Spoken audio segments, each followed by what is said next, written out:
Hello, नमस्कार। मैं देवेंद्र शर्मा। बच्चों, अपन ने लेसन विलियन शुरू किया था। मैंने इसका फर्स्ट पार्ट आपको वीडियो बनाकर सेंड कर दिया। अब आज हम विलियन का ही पार्ट 2 पढ़ेंगे, जो मैं शुरू कर रहा हूं सांद्रता के मापन से।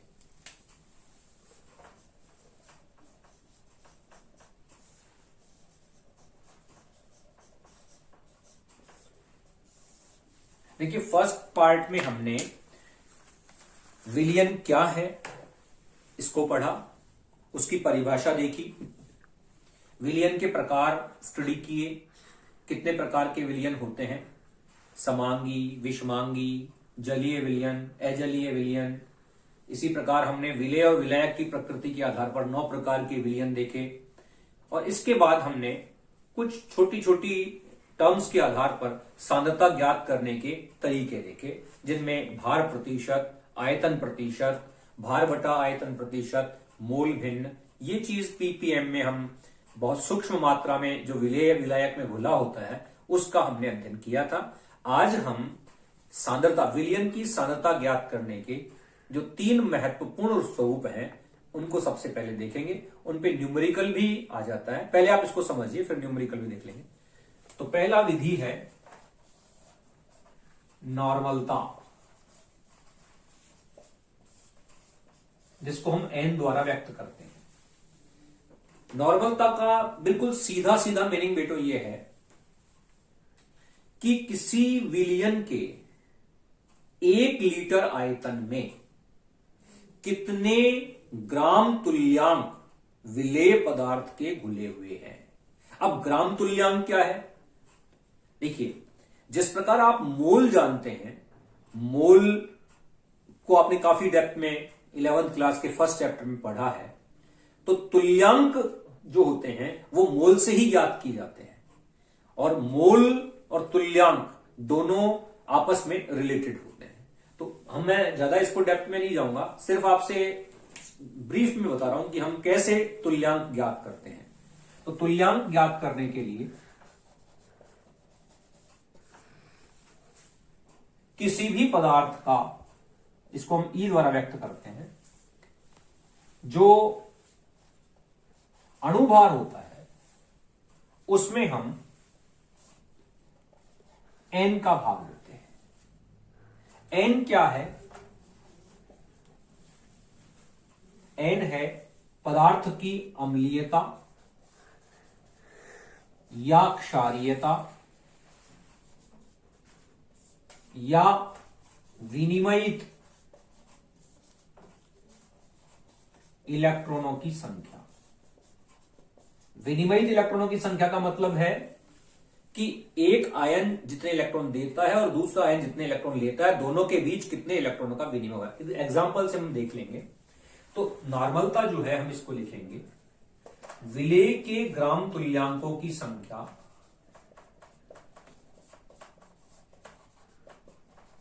बटा विलियन का आयतन।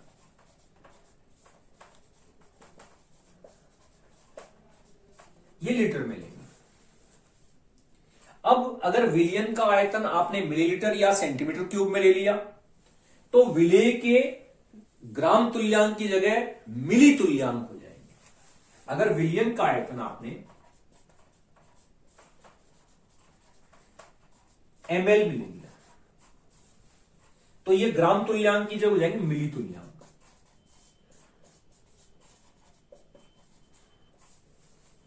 तो ये आपकी नॉर्मलता है। अब नॉर्मलता को हम सूत्र के रूप में व्यक्त करें। आगे देखिए, मैं इसको रब कर रहा हूं।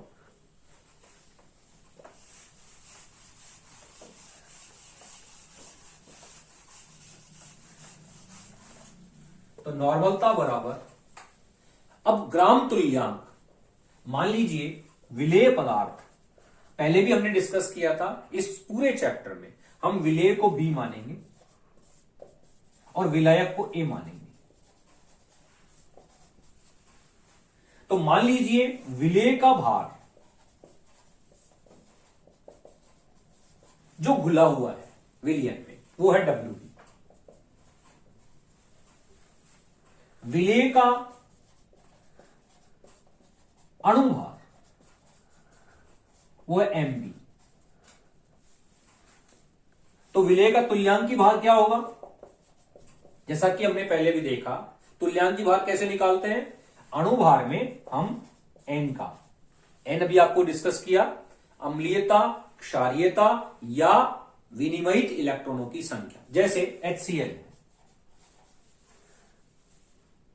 ये आपने पढ़ा होगा कि अम्लों की क्षारकता होती है और क्षारों की अम्लीयता होती है।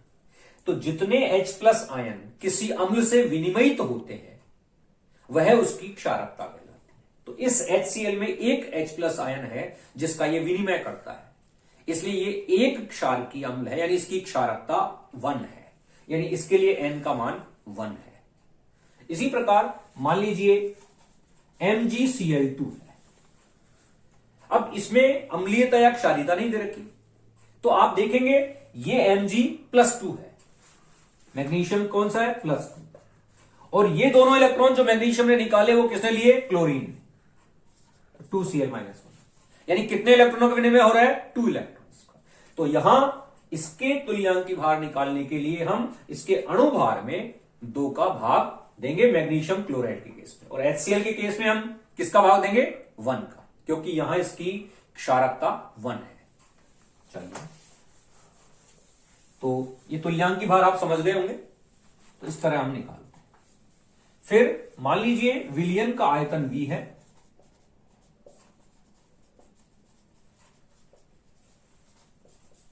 मान लीजिए मिलीलीटर में है, तो लीटर में बदलने के लिए हम 1000 को इससे डिवाइड कर देंगे। तो n क्या आया? तुल्यांकों की संख्या, तुल्यांकों की संख्या मतलब विलेय की ग्राम्य मात्रा बटा उसका तुल्यांकी भार। ग्राम्य मात्रा क्या है? Wb, और तुल्यांकी भार क्या है? Eb। वो हम यहां से निकाल लेंगे और यहां पुट कर देंगे। डिवाइड बाई विलयन का आयतन।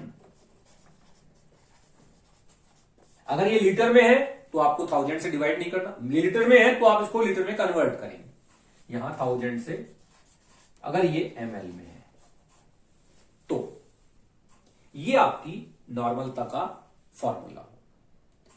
अब Eb की वैल्यू आप यहां से निकालेंगे और इसमें पुट कर देंगे। तो ये बात हुई नॉर्मलता। अब आते हैं हम मोलरता। सेकंड है मोलरता, इसको आप लिख सकते हैं नॉर्मलता बराबर विलेय की ग्राम्य मात्रा Wb अपॉन विलेय का तुल्यांकी भार मल्टीप्लाई बाई 1000। तो हमने इसलिए किया है कि यहां हमको आयतन विलयन का लेना है और वो लेना है लीटर में। अगर हमको मिलीलीटर, ज्यादातर फॉर्मूला में मिलीलीटर में ही होता है, सूक्ष्म मात्रा में लिया जाता है, मिलीलीटर में ही होता है, तो उसको हम 1000 से डिवाइड करके लीटर में कन्वर्ट करते हैं। ये आपका नॉर्मलता है। ओके, अब सेकंड आपकी सांद्रता है मोलर, जिसको हम कैपिटल M से लिखते हैं। अब बेटो नॉर्मलता और मोलरता में कोई बहुत ज्यादा फर्क नहीं है, बस एक ही फर्क है, वहां ग्राम तुल्यांक लेते थे और यहां हम ग्राम मोल लेंगे। यानी विलयन के 1 लीटर आयतन में कितने मोल विलेय पदार्थ के घुले हैं, यह मात्रा उसकी मोलरता कहलाएगी। यानी मोलरता capital M is equal to विलेय के मोल। अब मोल हम कैसे निकालते हैं बेटो? विलेय की मात्रा कितनी है? Wb, ये लिख देंगे, अपॉन उसका अणुभार। नॉर्मलता में हम तुल्यांकी भार लिखते थे और मोल निकालने के लिए हम किसका भाग देंगे? विलेय के अणुभार का। बाकी सब सेम है क्योंकि ये विलयन के आयतन में से ही है, पर लीटर आयतन में से, इसलिए वही। अगर विलयन का आयतन मिलीलीटर में दिया है 1000 से डिवाइड कर देंगे और यहां आयतन आ जाएगा विलयन। अगर लीटर में दिया है तो फिर 1000 से डिवाइड करने की जरूरत नहीं है। ये आपका मोलरता इस फॉर्मूले से आ जाएगी। अब नॉर्मलता और मोलरता दोनों में आप एक सिमिलरिटी देख रहे हैं। क्या? कि दोनों में विलियन का आयतन, यानी दोनों 1 लीटर विलियन में उपस्थित ग्राम तुल्यांक और 1 लीटर विलियन में उपस्थित मोल, यानी यहां विलियन की जो अमाउंट है, वॉल्यूम है, वो सेम है। तो ये जो दोनों तरीके हैं सांद्रता ज्ञात करने की, ये दोनों तापमान पर निर्भर करते हैं। क्यों? क्योंकि आयतन तापमान के साथ परिवर्तित होता है। ताप बढ़ेगा तो सामान्य रूप से आयतन बढ़ता है, ताप घटेगा तो सामान्य रूप से आयतन भी घटता है। यानी तापमान में परिवर्तन के साथ इसका मान बदलेगा, और जब इसका मान बदलेगा तो मोलरता और नॉर्मलता का मान भी बदलेगा। इसलिए ये विधियां तो है, परंतु बहुत उपयुक्त विधियां नहीं है। इन सबसे उपयुक्त एक विधि, हम जो तीसरी विधि है पढ़ने जा रहे हैं, वो सबसे उपयुक्त विधि है, क्योंकि वह तापमान पर निर्भर नहीं करती। कैसे नहीं करती, आप देखिए। तो तीसरी विधि है मोललता, मोलैलिटी, स्मॉल एम। अब इसमें एक फर्क आ जाता है, सुनिएगा। यहां हम किसका यूज करते हैं? वहां हमने यूज किया विलियन के आयतन का। यहां हम करेंगे किसी विलायक के 1 किलोग्राम में उपस्थित विलेय के मोलों की संख्या कहलाती है मोललता। यानी मोललता विलेय के मोल अपॉन विलायक का भार केजी, 1 किलोग्राम में उपस्थित मोल, यह कहलाएगी मोललता। और इसको हम आगे चले तो मोल हम कैसे निकालते हैं? अभी पहले देखा, विलेय की ग्राम में मात्रा जो WB है अपॉन उसका मॉलिक्यूलर वेट, अणुभार, इनटू 1000 अपॉन विलायक का भार। यहां आप ध्यान रखिएगा, विलायक का भार। विलायक का भार क्या होगा? क्योंकि विलायक क्या है? A, इसलिए हम लिखेंगे इसको WA। यदि विलियन का भार दिया होगा तो विलियन में से विलेय का भार घटाकर आपको विलायक का भार यहां लिखना होगा। और यह भार यहां किसमें है? ग्राम में। ग्राम में है तो किलोग्राम में बदलने के लिए हमने 1000 से इसको डिवाइड किया है। यह आपका मोललता निकालने का फॉर्मूला है। अब मोललता में जैसा कि आप देख रहे हैं, यहां आयतन कहीं भी नहीं है। यहां क्या है? विलायक का भार, जो कि तापमान के साथ नहीं बदलता। इसलिए यह सांद्रता ज्ञात करने की सर्वोत्तम विधि है, क्योंकि ताप आधारित नहीं है।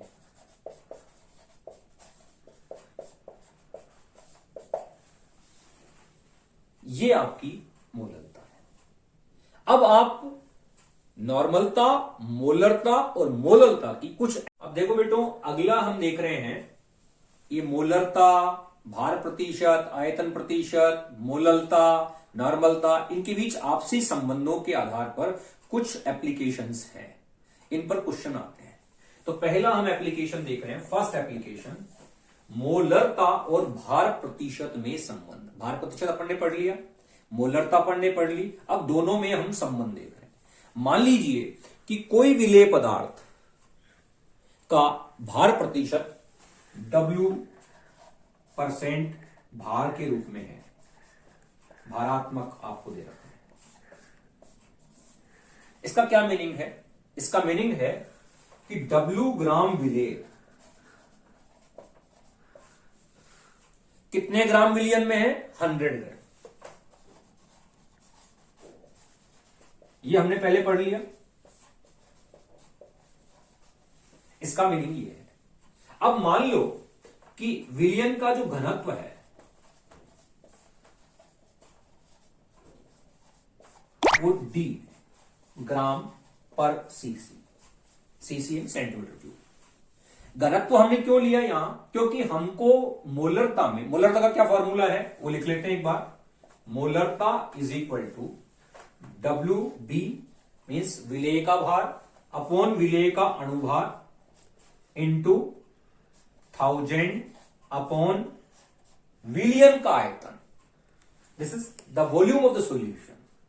Now volume of the solution is not available here. हमारे को यहां विलियन का आयतन नहीं दिया हुआ, बल्कि क्या दिया है, विलियन का भार दिया है. तो भार से आयतन निकालने के लिए हमको घनत्व चाहिए. तो घनत्व से हम कैसे निकालेंगे, देखिएगा इधर मैं इसको रब कर रहा हूं. घनत्व बराबर क्या होता है, द्रव्यमान बटा आयतन. तो आयतन बराबर क्या हो जाएगा, द्रव्यमान बटा घनत्व. घनत्व दे रखा है डी ग्राम पर सीसी और द्रव्यमान दे रखा है आपको 100 ग्राम. तो विलियन का आयतन कितना हो गया, 100 अपॉन डी ml, क्योंकि ये ग्राम पर सीसी में है इसलिए ml. इसको हम यहां पुट करेंगे तो क्या आ जाएगा, विलेय का भार कितना है, W ग्राम, यहां हम W लिख रहे हैं. विलेय का अणुभार कितना है, M, वो हम M WB लगा दीजिए आप, क्योंकि उससे कंफ्यूजन नहीं होगा. B विलेय का होगा सदैव, इंटू वही 1000 अपॉन, अब इस V की जगह हम 100 ये लिखेंगे तो 100 नीचे आ जाएगा और D से मल्टीप्लाई. यहां ये WB ये भार प्रतिशत है, ये भार प्रतिशत है. तो आपको डायरेक्ट भार प्रतिशत लिखना है. जैसे 25% है तो यहां 25 आ जाएगा, 25 ग्राम. ठीक है, ओके. तो इसका सॉल्व करेंगे तो क्या आ गया इसकी value, molarity is equal to भार प्रतिशत, ये कट गया, into 10 into D upon M.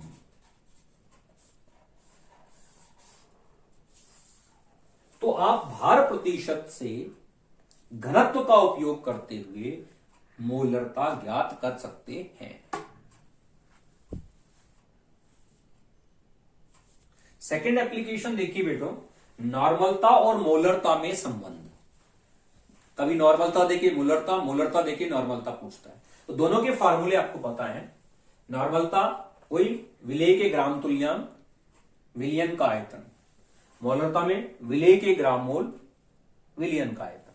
अब सिर्फ एक चीज ही डिफरेंट है, यहां तुल्यांकी भार है और यहां अणुभार है. तो आपने पहले देख लिया, हमने डिस्कस कर लिया कि तुल्यांकी भार इज इक्वल टू अणुभार बटा एन. एन का मान आप क्या होता है आप जानते हैं, हमने पहले डिस्कस कर लिया.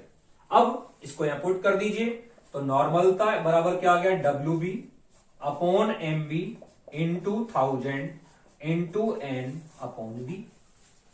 अब आप देखिए दूसरी एप्लीकेशन, नॉर्मलता और मोलरता में संबंध.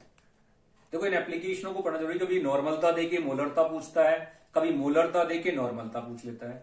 तो आप दोनों लिखिए, नॉर्मलता अपन ने पढ़ लिया, मोलरता अपन ने पढ़ लिया, मोल्स पर ग्राम तुल्यांक पर लीटर, मोल्स पर लीटर. अब जब हमने यहां है, एक ही अंतर है, यहां तुल्यांकी भार है, यहां अणुभार है. दोनों के बीच संबंध भी हमने पढ़ लिया. तुल्यांकी भार इज इक्वल टू अणुभार बटा एन. एन क्या है ये हमने पढ़ लिया, अम्लीयता या क्षारीयता या इलेक्ट्रॉनों की संख्या. तो हमने इसको हम यहां पुट कर दिया तो नॉर्मलता में ये आ गया. अब ये part WB upon MB into 1000 upon B ये कॉमन है मोलरता, तो इसकी जगह हम लिख रहे हैं मोलरता. तो नॉर्मलता इज इक्वल टू मोलरता इंटू एन. ये क्लियर. एन क्या है आपको पता ही है, एन अम्लीयता या क्षारीयता या विनिमय इलेक्ट्रॉनों की संख्या.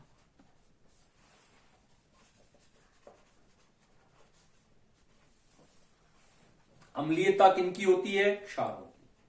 कितनी होती है, जिस क्षार में जितने विनिमय होने वाले OH माइनस आयन होते हैं. क्षारीयता किनकी होती है, अम्लों की. जिस अम्ल में जितने विनिमय होने वाले H प्लस आयन होते हैं, यानी जितने H प्लस आयन त्यागता है वो उसकी क्षारकता होगी. और विनिमय इलेक्ट्रॉनों की जहां अम्लीयता क्षयता लागू नहीं होगी वहां ये होगा विनिमय इलेक्ट्रॉनों की संख्या, धनायन और ऋणायन के बीच जितने इलेक्ट्रॉनों का विनिमय होता है। हमने एग्जाम्पल से इसको पढ़ लिया था। तो ये आपका संबंध आ गया, नॉर्मलता बराबर मोलरता इंटू एन। ओके, यानी नॉर्मलता की वैल्यू मोलरता से ज्यादा होगी। ये आपका इनके बीच संबंध है। Now come to third application. अब तीसरी एप्लीकेशन देखिए।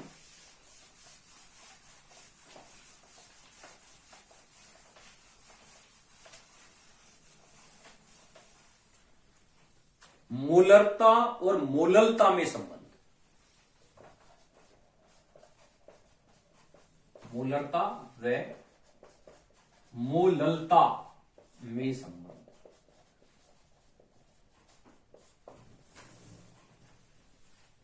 बड़े इजी है लेकिन ध्यान से देखने की बात है। लिखिए मोलरता क्या है, लिखिए एक बार, WB अपॉन MB विलेय की ग्राम में मात्रा बटा अणुभार इनटू, या 1000 ही करें, विलियन का आयतन लीटर में मान रहे हैं। ओके, मोललता क्या है, विलेय की ग्राम में मात्रा बटा अणुभार इनटू, यहां आएगा विलायक का भार। ये ध्यान रखना।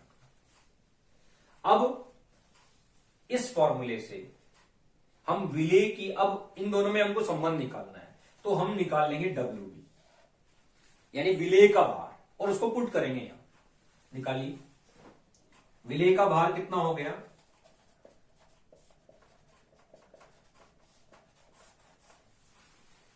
मान लीजिए कि सॉल्यूशन का आयतन 1 लीटर है, पर लीटर निकालते हैं, पर लीटर।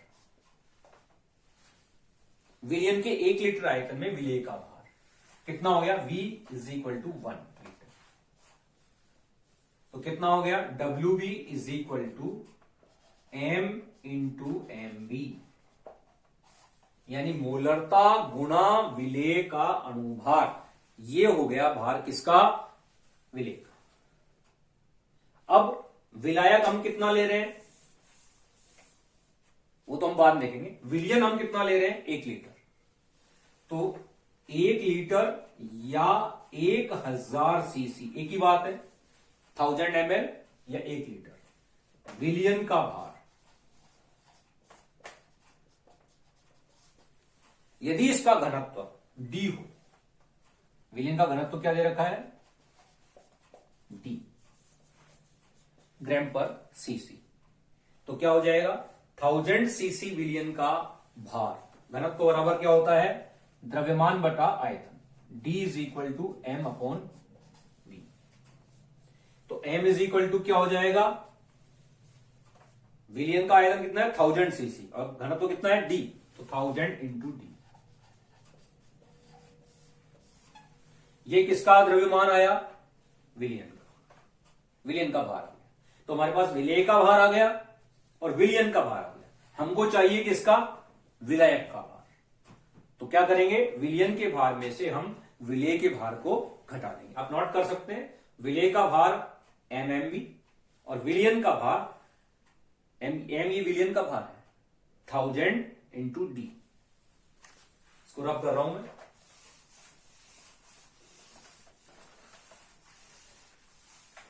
तो WA यानी विलायक का भार कितना हो गया, विलियन का भार माइनस विलेय का भार। विलियन का भार कितना था 1000T माइनस विलेय का भार MM। ये आपका आ गया विलायक का भार, यहां ये पुट कर देंगे। तो मोललता क्या आ गया, WB upon MB into 1 upon 1000D minus MMB। ये आपका विलियन की मोलरता और मोललता इनके बीच संबंध है। अब चूंकि हमने आयतन यहां 1000 सीसी लिया है या ml लिया है, तो यहां भी हमको इसको 1000 से डिवाइड करना पड़ेगा। तो ये आपका मोलरता और मोलरता, इनके बीच संबंध आ जाएगा। यह संबंध घनत्व द्वारा ज्ञात किया जाए, तो आप सीधे सूत्र में रखकर इसके सवाल सॉल्व कर सकते हैं। तीसरा एप्लीकेशन ये। नाउ चौथे एप्लीकेशन पे आइए।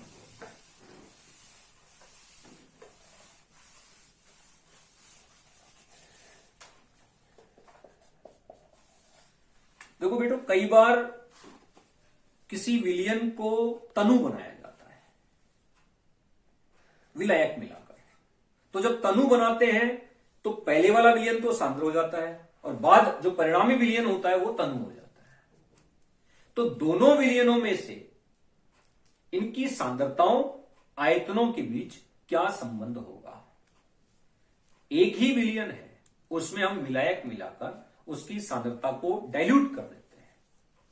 तो मान लो एक एग्जांपल देखिए, इसको हम डाइल्यूशन ऑफ नॉर्मलिटी या मोलरिटी कहेंगे। Dilution of solution.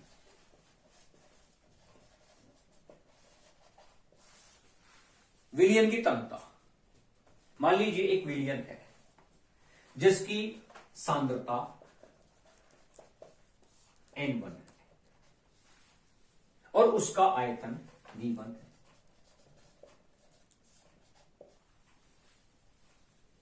अब आपने इसमें विलायक की कुछ मात्रा मिलाई तो आयतन हो गया V2 और सांद्रता हो गई N2।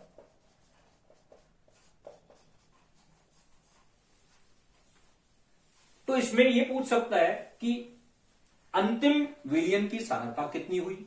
इसमें यह पूछ सकता है आपको कितना विलायक मिलाकर यह परिवर्तन हुआ।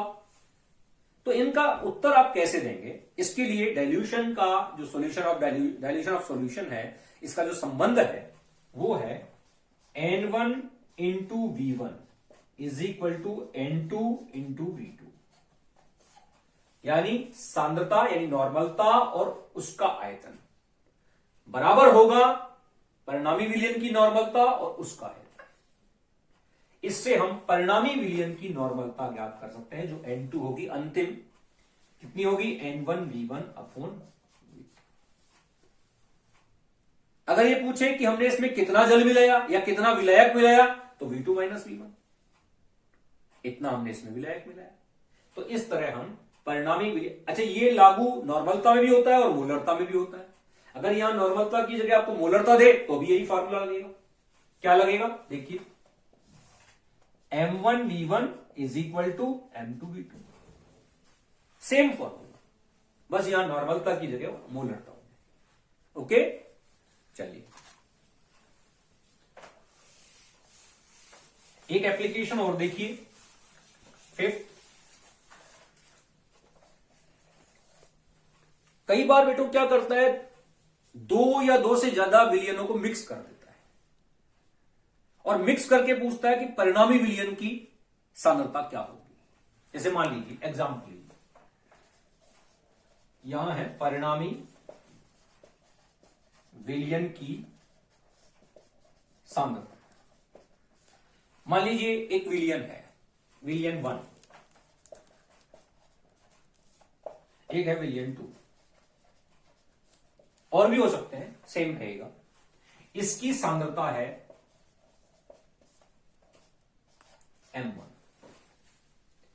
इसकी सांद्रता है M2, इसकी जो आयतन है इसका वो है मान लीजिए V1 और इसका आयतन है V2।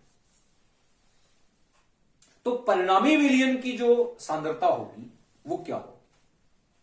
तो इसका है सीधा है M1 V1 plus M2 V2 is equal to M3 V3। ये M3 क्या है? परिणामी विलयन की सांद्रता।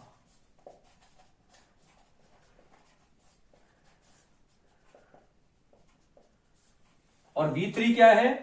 V1 प्लस V2, इन दोनों का योग। अगर 3 विलयन मिलते तो एक विलयन और जुड़ जाता, तो वही सेम फार्मूला बन जाता। यह नॉर्मलता पे भी लागू होगा। N1V1 plus N2V2 is equal to N3। नॉर्मलता मोलरता दोनों पर यह लागू होता है। इस प्रकार हमने सांद्रता ज्ञात करने के कई तरीके देखे, जिसमें हमने तापमान पर आधारित और तापमान पर आधारित नहीं होने वाले तरीके देखे।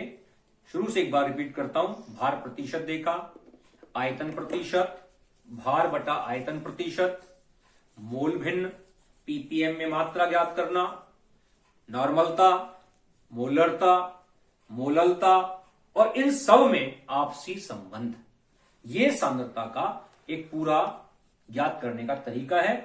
इसके साथ एक फॉर्मलता और होती है, जिसको हम अभी बहुत ज्यादा सिग्निफिकेंस नहीं है, क्योंकि ये उन जगहों पर प्रयुक्त की जाती है जहां पर विलेय या तो वियोजित हो या संवणित हो, तो उसको हम अभी नहीं कर रहे हैं। ये आपका सांद्रता ज्ञात करने का पार्ट समाप्त हो गया। तो अति संतृप्तता की अवस्था हो जाएगी। लेकिन हम विलेयता कब कहेंगे इसको? विलेय के वे मोल जो संतृप्त विलयन में, संतृप्त विलयन के इकाई आयतन में घुले हुए हैं, उनको हम विलेयता कहेंगे। यानी विलेय की कितनी मात्रा, यहां हम एक कंडीशन डालेंगे, संतृप्त विलयन। नहीं तो ये तो मोलरता है। विलेय के कितने मोल प्रति इकाई आयतन तो क्या कहलाती है? मोलरता। लेकिन मोलरता ही विलेयता कहलाती है जबकि वह विलयन संतृप्त हो। यह अंतर है मोलरता और विलेयता में।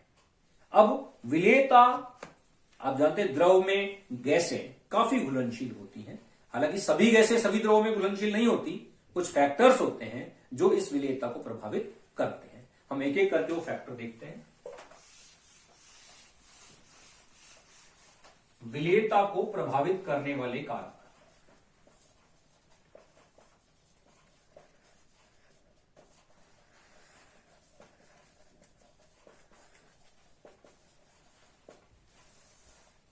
पहला कारक हम देख रहे हैं विलेय और विलायक की प्रकृति।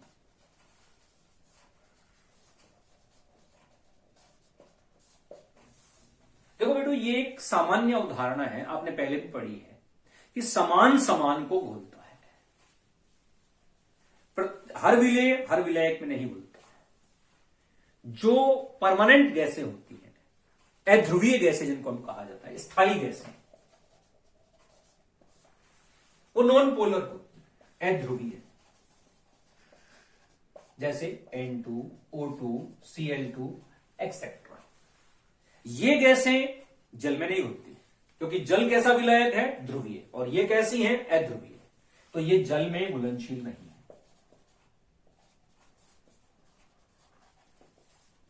इसके विपरीत जो अस्थायी टेम्पररी गैसें हैं, ध्रुवीय प्रकृति की गैसें हैं,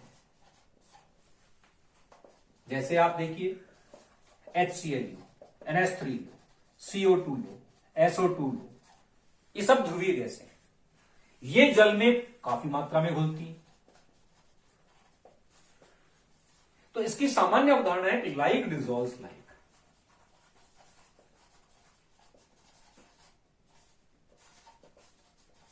समान समान को घुलता है। ये आपको क्लियर हो गया होगा। सेकंड है तापमान का प्रभाव।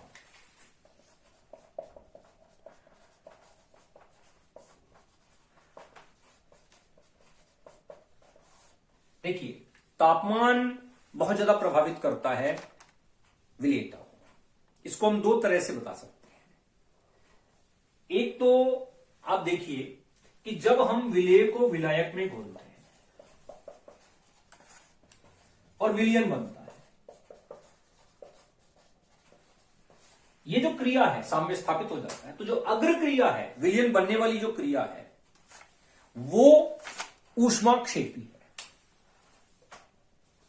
अग्रमी क्रिया ये वाली विलयन बनने वाली, ये ऊष्माक्षेपी है।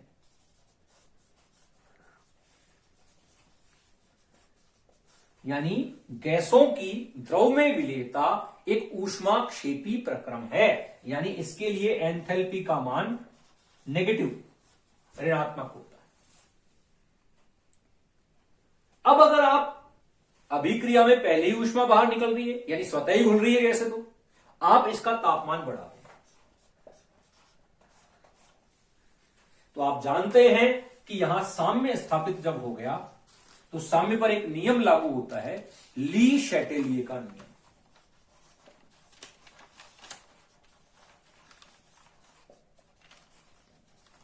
वो नियम रासायनिक साम्य के चैप्टर में था।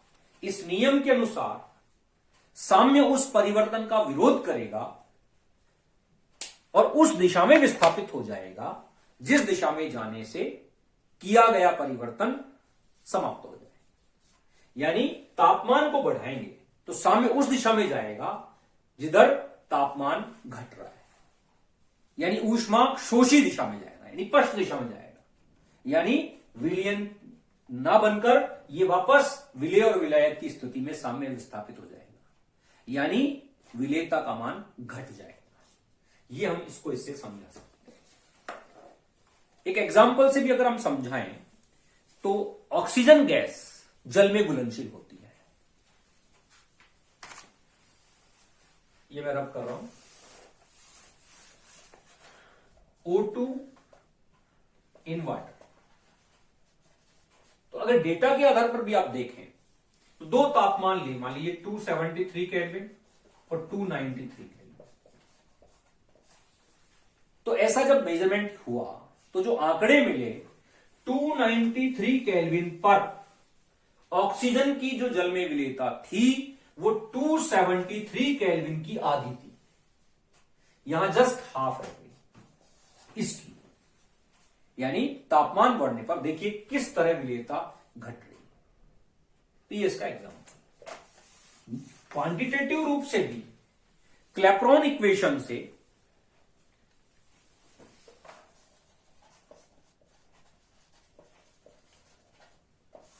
आप तापमान के प्रभाव को विलेयता से जोड़ सकते हैं, और इसको हम ज्यादा डेप्थ में नहीं करेंगे, बस इक्वेशन देख रहे हैं। तो इसमें आप जान रहे हैं log C2/C1, यानी दो सांद्रताएं हैं, एक तापमान T1 पर विलयन की सांद्रता C1 है और तापमान T2 पर विलयन की सांद्रता C2 है, is equal to delta H solution, यानी विलयन के बनने में जितनी ऊष्मा मुक्त हो रही है, delta H enthalpy, upon 2.303 R। R क्या है?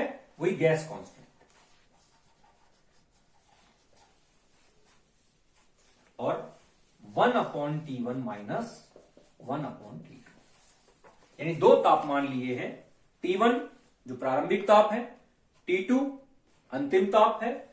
T1 पर सांद्रता C1, T2 पर सांद्रता C2। यह है एंथैल्पी परिवर्तन, विलेय को विलायक में, गैस को द्रव में घोलने पर जो ऊष्मा निकलती है, यह आपका R है। इससे भी हम तापमान के प्रभाव को दर्शा सकते हैं। इस प्रकार ये तापमान का प्रभाव हो गया। तीसरा कारक है, और जो सबसे महत्वपूर्ण कारक है और जिसमें हम एक नियम ही पढ़ेंगे, वो है दाब का प्रभाव।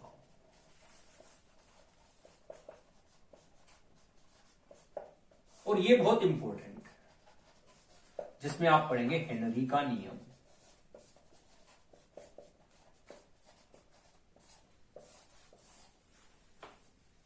ये कहता है कि विलेय को जब आप विलायक में घोलते हैं और विलयन बनता है,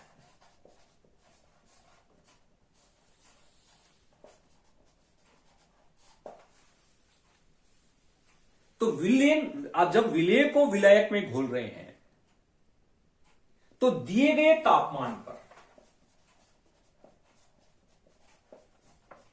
और सांद्रता पर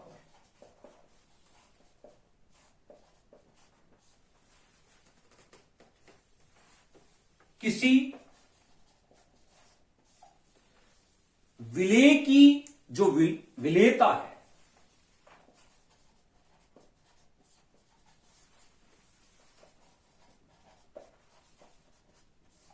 उसके साम्य अवस्था पर उस दाब के समानुपाती होती है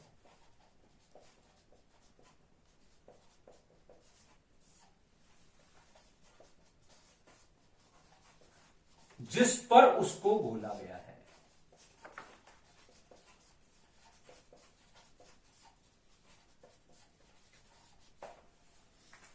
दिए गए तापमान और सांद्रता पर किसी विलेय की विलेयता साम्य अवस्था पर उस दाब के समानुपाती होती है जिस पर उसको विलयन में घोला गया है। यानी इसको अगर न्यूमेरिकली हम लिखें तो क्या लिखेंगे?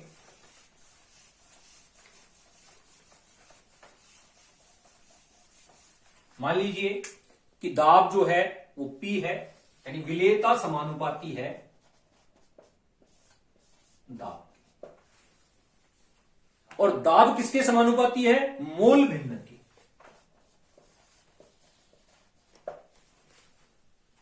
दाब किसके समानुपाती होता है? मोल भिन्न के। तो दाब बराबर क्या आ गया?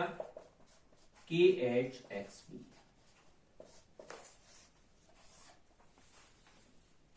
KH क्या है? हेनरी नियतांक।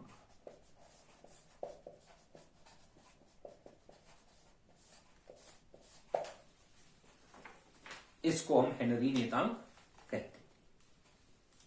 तो ये आपका हेनरी का नियम।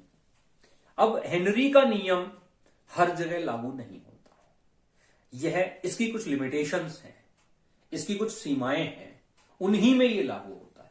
तो बेटो क्या सीमाएं हैं तो देखिए,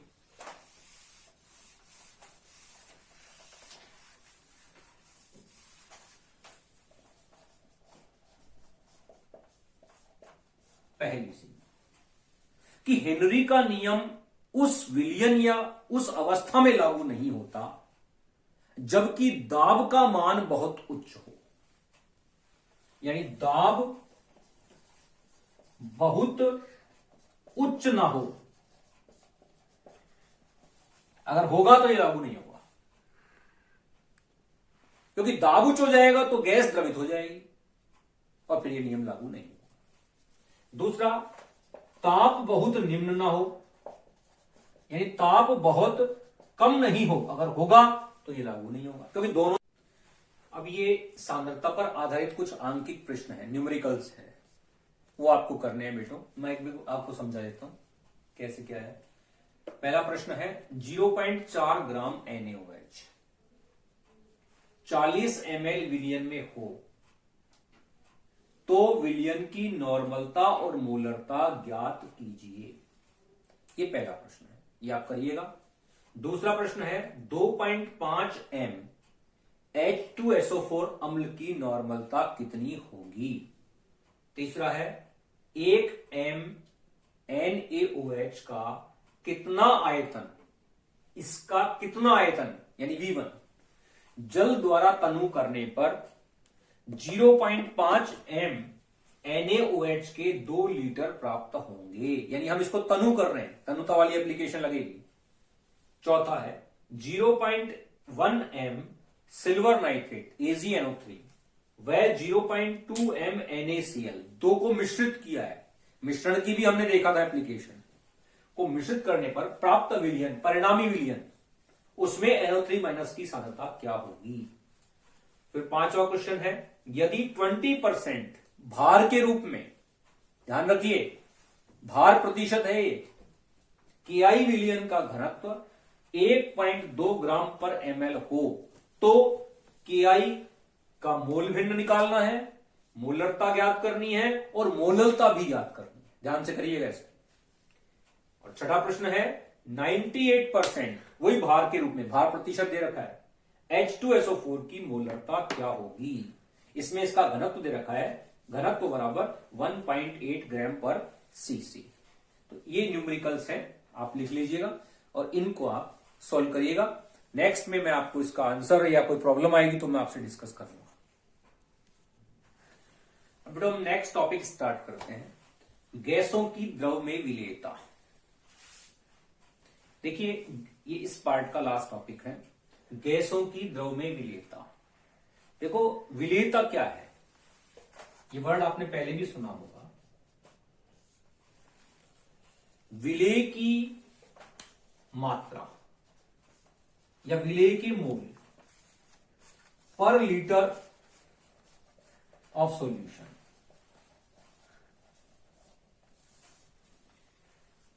1 लीटर विलयन में विलेय की कितनी मात्रा है, घुली हुई है, यह कहलाती है विलेयता।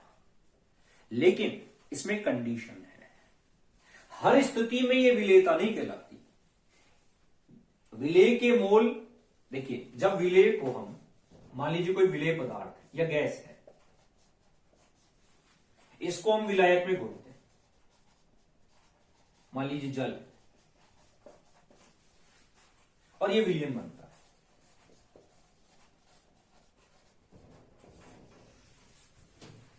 तो एक ये धीरे धीरे क्रिया होती है। विलेय को जब विलायक में घोलते हैं तो विलयन बनना शुरू होता है, और विलयन फिर विलेय और विलायक में टूटना शुरू होता है, और दोनों अवस्थाओं के बीच एक साम्य स्थापित हो जाता है। यानी विलेय को विलायक में घोलते जाएंगे तो वो घुलता जाएगा, तब तक घुलेगा जब तक कि विलयन संतृप्त नहीं हो जाता। जब विलयन संतृप्त हो जाएगा, उसके बाद और ज्यादा विलेय आप घोलेंगे तो फिर वो पात्र के पैंदे में इकट्ठा होता चला जाए। तीसरी कंडीशन है कि विलेय विलयन में वियोजित या संगुणित ना हो।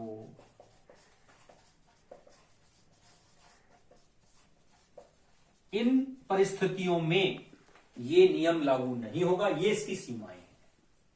अब इसकी कुछ एप्लीकेशंस हैं, मैं ब्रीफली आपसे डिस्कस कर रहा हूं, ज्यादा इसको हम डेप्थ में नहीं करेंगे, वो बहुत ज्यादा इसमें समझाने का नहीं है। पहला है प्रोडक्शन ऑफ कार्बोनेटेड ड्रिंक्स। जो पेय पदार्थ हैं उनको बनाने में इस नियम का प्रयोग होता है, क्योंकि वहां गैस को प्रेशराइज करके जल में घुलाया जाता है। प्रेशराइज क्यों करते हैं? क्योंकि उसकी विलेयता बढ़ जाती है, इसलिए उसको प्रेशराइज करते हैं। तो यहां हेनरी का नियम लागू होता है, जितना हम प्रेशर बढ़ाएंगे उसकी विलेयता बढ़ जाएगी। दूसरा है फंक्शन ऑफ लंग्स।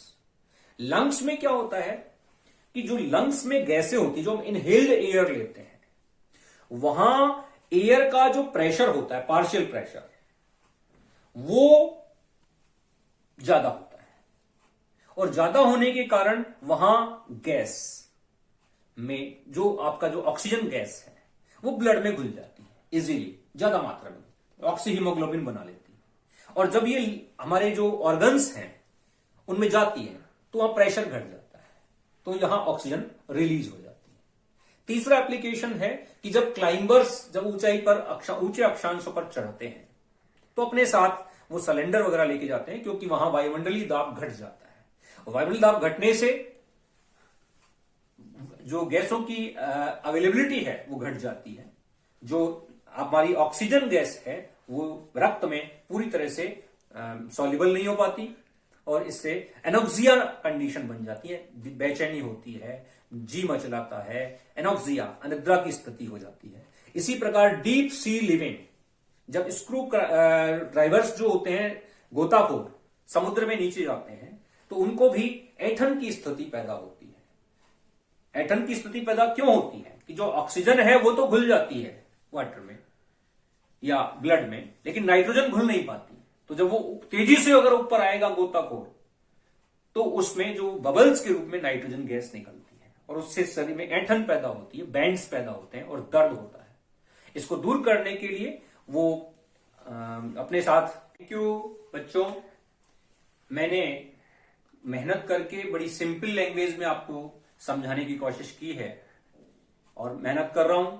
और आगे अब आपसे जो नेक्स्ट क्लास होगी उसमें जो इंटरेस्टिंग टॉपिक होगा, आदर्श और अनादर्श विलयन पे हम डिस्कस करेंगे, राउल्ट्स लॉ पे हम डिस्कस करेंगे, अणुसंख्य गुणों पे हम डिस्कस करेंगे।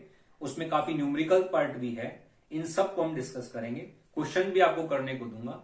मेहनत हम कर रहे हैं, लेकिन बेटो ये इसका उद्देश्य मेरा एक ही है कि आप इस मेहनत को सफल बनाएं। जब आप इसको इससे समझेंगे, इसकी उससे मेहनत करेंगे, इसके क्वेश्चंस करेंगे और कमेंट में भी आप डालेंगे तो मेरे को बड़ा अच्छा लगेगा। तो मैं और इसको अच्छा करने के लिए प्रेरित होऊंगा और आपसे जुड़ने के लिए प्रेरित होऊंगा। तो जितना भी आप ये इसका मोटिव मेरा एक ही है बनाने का कि ज्यादा से ज्यादा बच्चों तक ये मेरा वीडियो पहुंचे, ताकि सिंपल लैंग्वेज में केमिस्ट्री ऐसा ना लगे कि बहुत कठिन, बिल्कुल सिंपल तरीके से इसको समझें। और जो भी पॉसिबल क्वेश्चन हम इसमें डिस्कस करेंगे, इसको शेयर्स कर दीजिए और इसको सब्सक्राइब कर दीजिए ताकि मैक्सिमम लोगों तक ये पहुंच सके। मेरा मोटिव यही है, बाकी और इसको इंटरेस्टिंग बनाने की मैं कोशिश करूंगा। थैंक यू, अगली क्लास में मिलते हैं।